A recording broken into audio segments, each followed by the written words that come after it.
sand it with 600 DA paper. You can wet sand it or dry sand it. I'm going to dry sand it for this project. The thing is with flake, after you clear it, there's little flakes sticking out here and there, so it's not a smooth finish. So what we're going to do is we're going to sand all this clear coat and re-clear it to get a smooth finish. Try your best not to sand through the paint so you don't get any burn throughs, because on candies, once you get burn throughs, you kind of pretty much can't match it. You can match it from time to time, but most times you just won't be able to match it.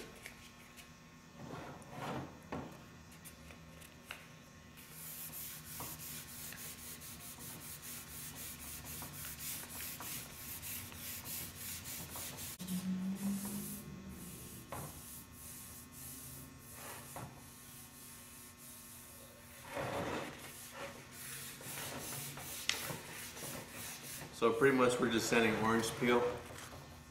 What that is, I don't know if you can see from there, but the difference is from the smooth and the orange peel. I'm trying to eliminate that. And also, if you can, just try to do your best on eliminating these tape lines as well.